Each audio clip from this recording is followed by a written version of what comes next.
Bonjour à toutes, bienvenue dans ce live du jour où l'idée c'est de vous donner un peu un programme de reprise de la course à pied.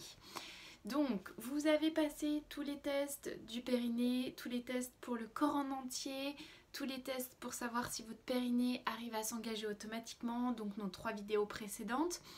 Vous avez tout passé, il n'y a pas de souci, il n'y a pas eu de sensation de pesanteur, pas eu de fuite urinaire, pas eu d'urgence, pas eu de difficulté à retenir les selles, les gaz, pas de douleur au niveau du périnée, pas de douleur dans les lombaires, dans le bassin. Vous n'avez pas de diastasis, pas d'écart entre les abdos. Tout est bon, tout a été checké, vous êtes ok, ou alors vous avez fait votre éducation du périnée et la kiné vous a dit c'est ok, on peut repartir, les abdos étaient bons aussi. Et maintenant, comment on reprend la course à pied? Parce qu'on ne repart pas courir évidemment 45 minutes d'un seul coup. On prend son temps, on progresse semaine après semaine en courant un petit peu mais régulièrement pour réhabituer son corps à la reprise de la course à pied. Alors aujourd'hui, je vais vous donner un programme qui est un peu imbuvable comme ça en discutant, mais promis, je vous l'écris sur le blog, comme ça vous pourrez reprendre en même temps le blog pour savoir, ok, cette semaine je fais ça, cette semaine je fais ça, quand est-ce que je m'y remets, comment je m'y remets. Et puis là on va discuter un peu des grandes lignes de ce programme. L'idée c'est de le faire sur plusieurs semaines, c'est-à-dire que c'est pas en 3 semaines où on va revenir sur ce qu'on faisait avant, c'est sur 6 semaines voire un petit peu plus si on n'a pas le temps de le faire régulièrement. Et dans un monde parfait, c'est d'y aller 2-3 fois dans la semaine pour pouvoir vraiment progresser doucement mais sûrement pour que le corps se réhabitue, pour qu'il se renforce et en parallèle de continuer ces séances d'exercices abdominaux, ces séances de pilates, de yoga si on s'est remis à ça, tout ce travail pour que l'intégralité des muscles du corps se renforce.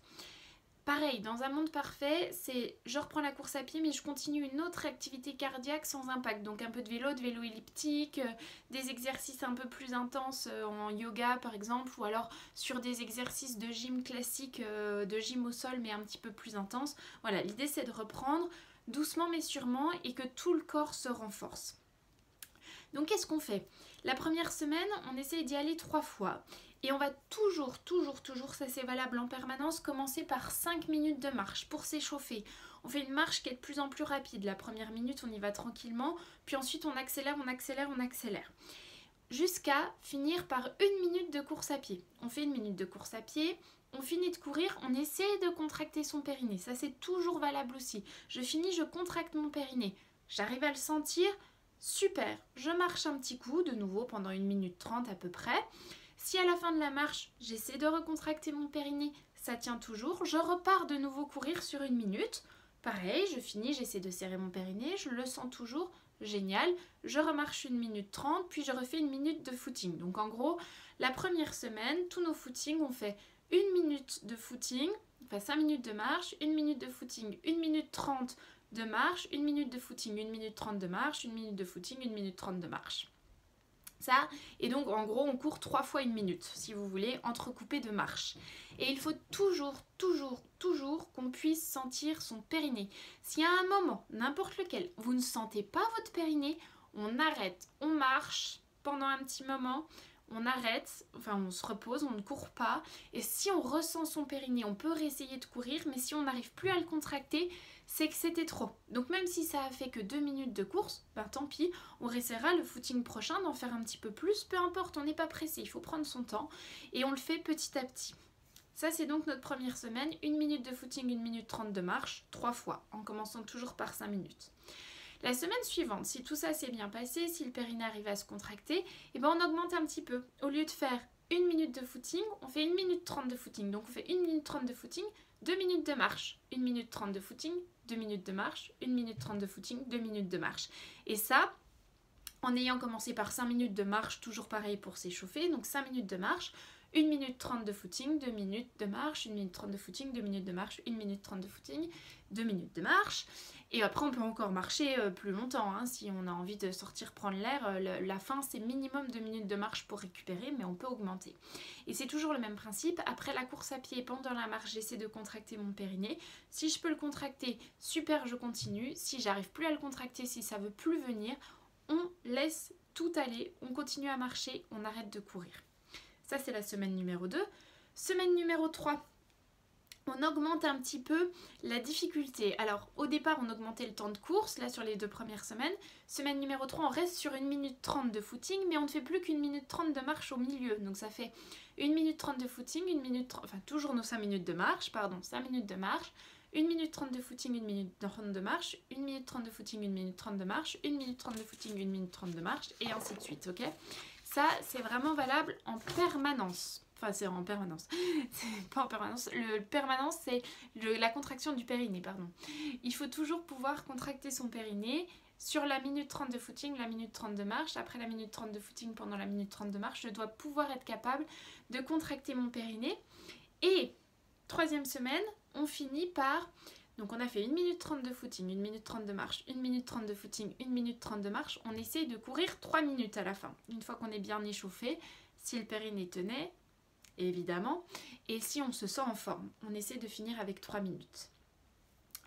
La 4e semaine, on commence toujours par nos 5 minutes de marche, mais on va directement commencer par 3 minutes de footing.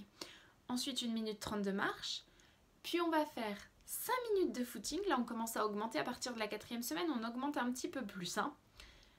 Puis 2 minutes, environ 2 minutes de marche, puis encore 3 minutes de footing, donc 5 minutes, 3 minutes et 3 minutes de footing. Puis on finit par 5 minutes, d'accord? Donc on a fait 3 minutes, 5 minutes, 3 minutes, 5 minutes de footing. Et entre-temps, on fait 1 minute 30, 2 minutes de marche. On se repose en gros, d'accord? Le temps de marche, c'est vous aussi qui voyez ce dont vous avez besoin. C'est 1 minute 30 minimum. Si vous avez besoin d'un petit peu plus longtemps, vous n'hésitez pas à faire un petit peu plus longtemps. Si vous sentez que ça va bien au bout d'1 minute 30, 2 minutes, et ben on réessaye. Donc à partir de la 4e semaine, 5 minutes, 3 minutes, 5 minutes, 3 minutes. Ok? 5e semaine, là on fait que du 5 minutes de footing, donc 5 minutes, 5 minutes, 5 minutes, 3 fois, pour qu'on arrive à 15 minutes, et ces 5 minutes on va les entrecouper de 3 minutes de marche, donc 5 minutes de footing, 3 minutes de marche, 5 minutes de footing, 3 minutes de marche, 5 minutes de footing, 3 ou plus minutes de marche, ça c'est vous qui voyez pour le repos. Toujours notre même concept, je contracte mon périnée, si je peux, super, je continue, si je peux pas, j'arrête, si j'ai besoin de marcher plus longtemps, j'ai besoin de marcher plus longtemps. La semaine numéro 6, on augmente le temps de footing, on va faire 5 minutes de marche, toujours au début, 8 minutes de footing, 5 minutes de marche, 8 minutes de footing, 5 minutes de marche, 8 minutes de footing. Et à partir de la semaine numéro 7, là on peut faire 5 minutes de marche, 20 minutes de footing, et ensuite on augmente ce temps de footing. Donc si je récapitule, en gros les premières semaines on fait 1 minute de marche, 5 minutes de marche, 1 minute de compte, oh, je vais pas y arriver, 5 minutes de marche, 1 minute de course à pied, ensuite du temps de marche, 1 minute de course à pied, du temps de marche, 1 minute de course à pied. Semaine numéro 2, on augmente un petit peu, on essaye de faire 90 secondes, donc 1 minute 30 de footing. On fait 2 minutes de marche, 1 minute 30 de footing, 2 minutes de marche, 1 minute 30 de footing. La semaine numéro 3, on augmente l'intensité, donc moins de temps de repos. Donc on reste sur 1 minute 30 de footing et 1 minute 30 seulement de marche, pas beaucoup plus. Et on finit en essayant de faire 3 minutes de footing. Semaine numéro 4, on fait 3 minutes de footing, un peu de marche, 5 minutes de footing, un peu de marche, 3 minutes de footing, un peu de marche, 5 minutes de footing. La semaine numéro 5, on fait 5 minutes de footing, 3 minutes de marche, 5 minutes de footing, 3 minutes de marche. Donc là, on reste sur 5 minutes, si vous voulez, 5 fois 5 minutes de footing et on entrecoupe de marche.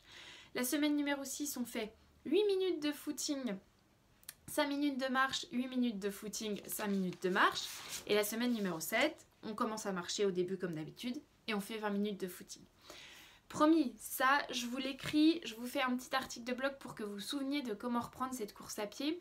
C'est basé sur le NHS, c'est le système de santé anglais, c'est l'équivalent de nos hôpitaux en France. Et eux, ils ont fait ce programme-là pour n'importe qui voudrait reprendre la course à pied. C'est un exemple type de ceux qui voudraient reprendre la course à pied. Moi, je trouve qu'il y en a plusieurs, mais moi, je trouve que c'est celui-ci qui est le mieux adapté à la reprise du périnée parce qu'il y a des temps de repos, des temps de marche. Et comme ça, après l'accouchement, on est quand même au niveau cardiaque plus essoufflé, donc on récupère. et on arrive à la semaine numéro 7 à 20 minutes de footing, ce qui est déjà pas mal.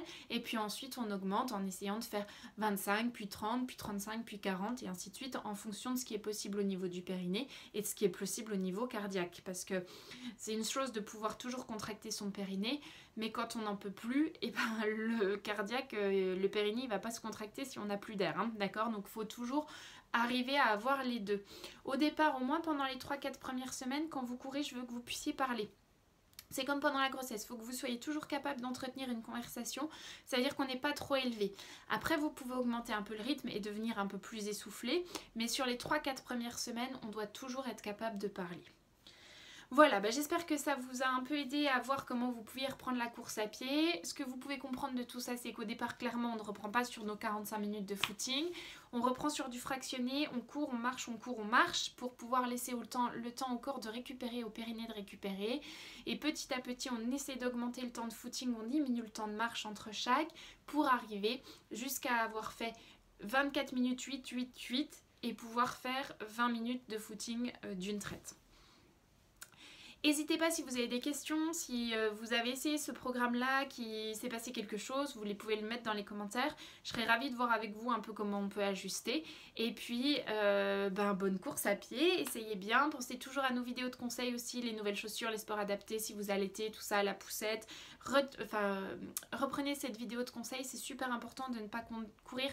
C'est très important pour le périnée et pour le cardio de reprendre dans des bonnes conditions, mais plus vous aurez des meilleures conditions au niveau accessoire, plus ce sera facile de protéger son périnée. Donc n'hésitez pas à reprendre ça aussi pour avoir toutes les conditions de votre côté pour reprendre une course à pied correcte. Je vous souhaite une bonne course, bon courage et puis tenez-nous au courant dans les commentaires de ce que vous avez réussi à faire ou à ne pas faire.